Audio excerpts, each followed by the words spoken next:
சங்கீதம் 1:1 துன்மார்க்கருடைய ஆலோசனை நடவாமலும் பாவிகளுடைய வழியில நில்லாமலும் பரியாசக்காரர் உட்காரும் இடத்துல உட்காராமலும். துன்மார்க்கருடைய ஆலோசனை நடவாமலும். நமக்கே தெரியும் எது நல்ல ஆலோசனை எது கெட்ட ஆலோசனைன்னு. இந்த உலகத்துல சுத்தி நமக்கு நிறைய ஆலோசனைகள் கிடைக்கும். அதாவது அட்வைஸ், நம்மள சுத்தி இருக்கிற நல்ல அட்வைஸுங்களை நம்ம எடுத்துக்கணும். துன்மார்க்கமான அட்வைசஸை நம்ம என்ன பண்ணணும்னா அவாய்ட் பண்ணணும். நம்ம வாழ்க்கையில ஆண்டவர் நமக்கு ஒரு பாதையை வச்சிருக்கிறாரு. துன்மார்க்கமான ஆலோசனைகளை தவிர்த்து வாழும்போது நம்ம கர்த்தருடைய காரியங்கள்ல பலப்படுவோம், நிலை நிற்போம். ரெண்டாவது, பாவிகளுடைய வழியில நிக்க வேண்டாம் ஆண்டவர் சொல்றாரு. ஏன் ஆண்டவர் நிக்க வேண்டாம்னே சொல்றாருன்னா, நீ நின்னா அவைகளை செய்ய ஆரம்பிச்சினா அதுலயே வாழ்க்கையில என்ன பண்றுவ, உறுதியா பாவத்திலேயே நீ ஜீவிச்சிருவன்றதுனாலதான் ஃபர்ஸ்ட் நீ நிக்க வேணான்றாரு. நீதிமொழிகள் 28:13 இப்படியாய் சொல்லுது, தன் பாவங்களை மறைக்கிறவன் வாழ்வடைய மாட்டான்.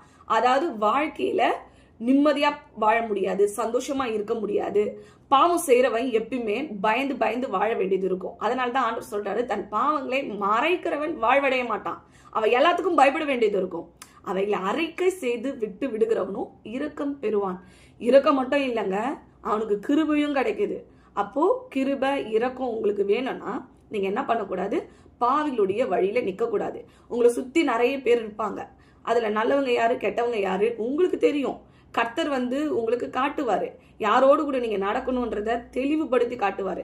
சில வேலைகளை, சில சமயங்களை, சில நபர்களை நம்ம தவிர்க்கணும்னா கண்டிப்பா தவிர்த்துதான் ஆகணும். நம்மளுடைய பரிசுத்த ஜீவியும் கெட்டு போக கூடாதுன்னா நம்ம பாவமான காரியங்களை விட்டு விலகணும். ஆண்டவர் நிக்கவே கூடாதுன்னு சொல்றாருன்னா நம்ம இன்னைக்கு எதனா அந்த பாவத்துல விழுந்து இருக்கிறவங்க கூட நம்ம ஃப்ரெண்ட்ஷிப்போ, நல்ல எப்படி சொல்றதுன்னா அவங்களோடு கூட நல்ல ஒரு எப்படி சொல்றது ஃப்ரெண்ட்ஷிப்லயே இன்னைக்கு நிறைய பேர் பாத்தீங்கன்னா அவங்களோடய இருக்கிறது. தேவனுடைய பிள்ளைங்க தான் இன்னைக்கு அந்த பாவத்துல அவங்களோடு இருக்கிறது மட்டும் இல்லாம அந்த பாவத்திலே ஜீவிச்சிட்டு இருக்கிறது.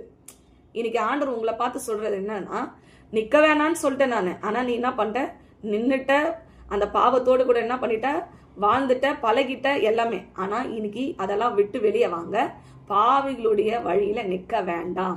இன்னொரு, பரியாசக்காரர் உட்காரும் இடத்துல உட்காராமலும். பரியாசம்னா மற்றவங்களை கிண்டல் பண்றது, ஆண்டவர் படைத்த படைப்புகளை கிண்டல் பண்றது. நீ நட்டையா இருக்க, நீ குட்டையா இருக்க, நீ கருப்பா இருக்க, நீ வெள்ளையா இருக்க, நீ அழகா இல்ல, ஒருத்தவங்களை துக்கப்படுத்தி அதை இன்னொருத்தவங்க சந்தோஷமாக்குறாங்க பார்த்தீங்களா, அந்த விஷயங்கள் இருந்தெல்லாம் நம்ம வெளியே வரணும். ஆண்டவர் விரும்புறது என்னன்னா, நம்ம அவருடைய பிள்ளைகளா இருக்கும் போது நம்ம யாரையும் காயப்படுத்தக்கூடாது. ஒருத்தவங்களுடைய பாவனைகளை வைத்து கிண்டல் பண்ணி இன்னொருத்தவங்க சந்தோஷப்படுறத ஆண்டவர் விரும்பல.